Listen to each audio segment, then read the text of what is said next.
For example, there are people who would think that it's so hot today, it's so annoying, I didn't eat enough, oh, that's really upsetting. So if you keep thinking in such a way, then you will create more suffering for yourselves. And psychologists would use different ways, different methods, such as tests and quiz and research and so on. They will come up with different kind of conclusions. Actually, just a partial conclusions.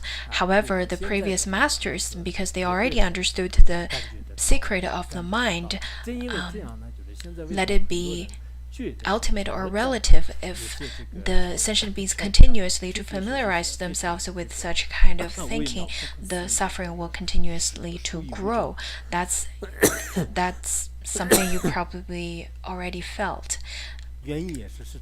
And precisely that's the reason why Buddhism has profound pithy instructions, and it is quite incredible and inconceivable and very beneficial. So previously we've already talked about suffering and happiness, and it is really up to you to make the choice whether you want to be happy or not. You are the master of it. Of course, not 100%, but majority of it is up to you. I think many young people nowadays,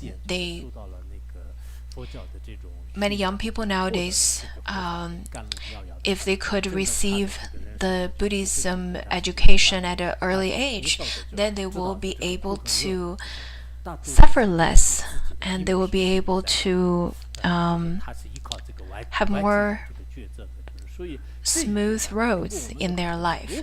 If they can understand that happiness and suffering is not really based on the external conditions, rather it is by themselves, in this way, whatever they encounter in their life, let it be good and smooth or treacherous and difficult, they will be able to face life with rather calm and peaceful mind. Because of previous karma, because of the vexation, the external allures of the external distractions and so on, as well as the superficial and diluted education that comes from media, all of those contribute to the suffering of many sentient beings. And because people's dream cannot be fulfilled or their wish cannot be fulfilled, they could probably end up choose a rather very unwise way, unwise path. Also, I think it's quite necessary to share such pithy instructions to the others, to people around you. Of course, first of all, you have to have genuine insights first. You have to understand it yourself. Because if you benefited from such teachings, then you can share it with others.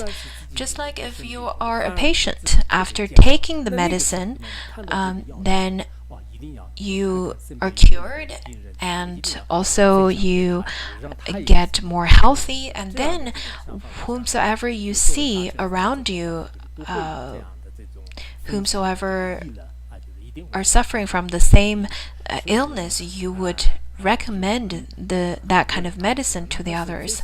That genuine feeling of wanting to share with them, genuine feeling of wanting everyone to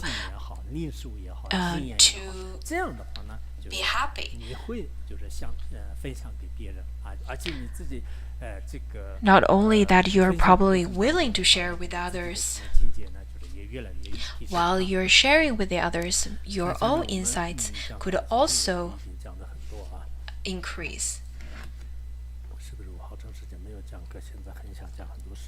I don't think I will teach too much in terms of the text again because I haven't taught so much lately. Therefore, I have lots to talk about.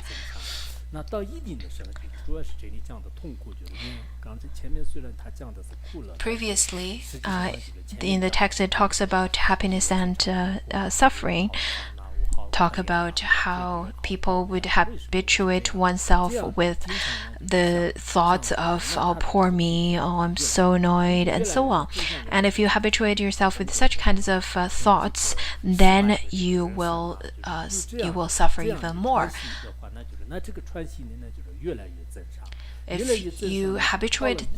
If you familiarize yourself in such a way, eventually your emotions, your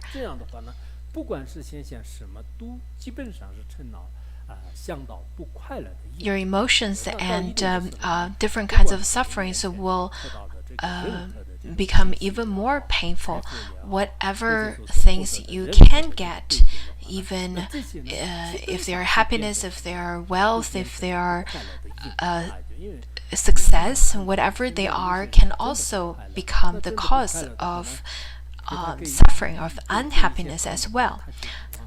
Just like nowadays, there are people who are really unhappy. If you give him some candy, he would think it's not good for health. If you give him some teaching, he would think that you're using this to hurt me. You probably have a hidden agenda. If you introduce to him some of your good friends, he would think that all those people are bad people. They are trying to cheat him. And if you want to benefit him with all different kinds of things with good intention, he would think of all of those things as a cause of unhappiness.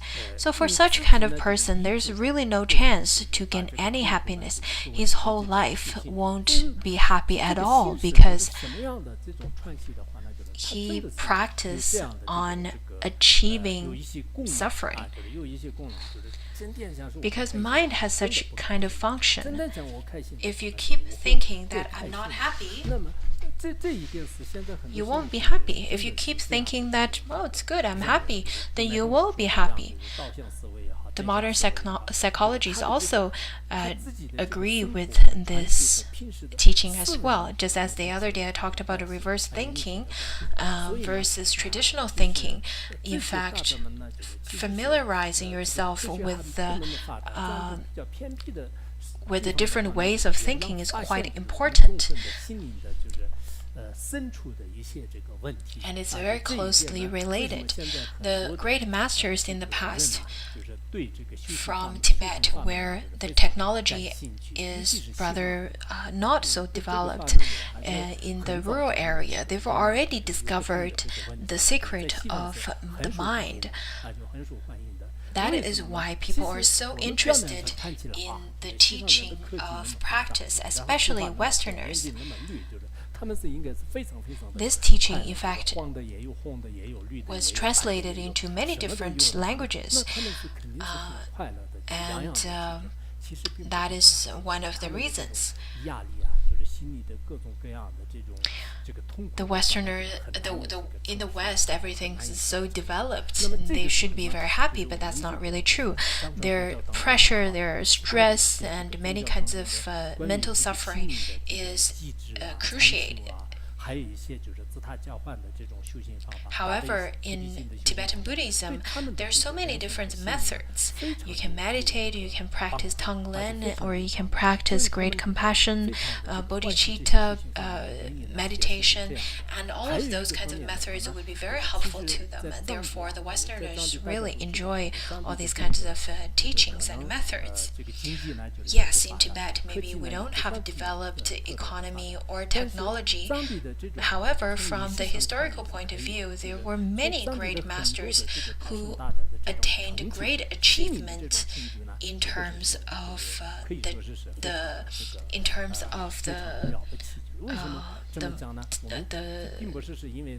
science of mind, or in terms of the understanding of mind.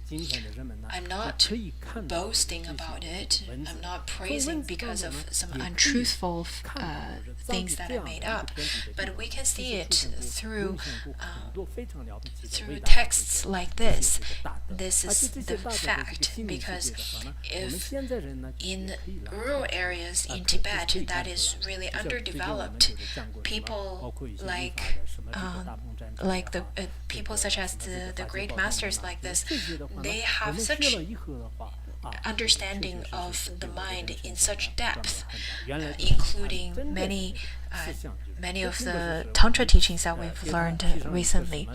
After we studied those Tantric teachings, we really felt that, oh, indeed, my life had changed drastically because I understood what the truth is. And now I can truly feel the wisdom within those teachings. Therefore, people nowadays, you should try to develop genuine insights about the inner experience as well as the wisdom. If you can feel it, if you can practice and have genuine insights, then you can also give the teaching to many more people and alleviate the suffering from them as well. In fact, wisdom transcends ethnics, regions, as well as countries.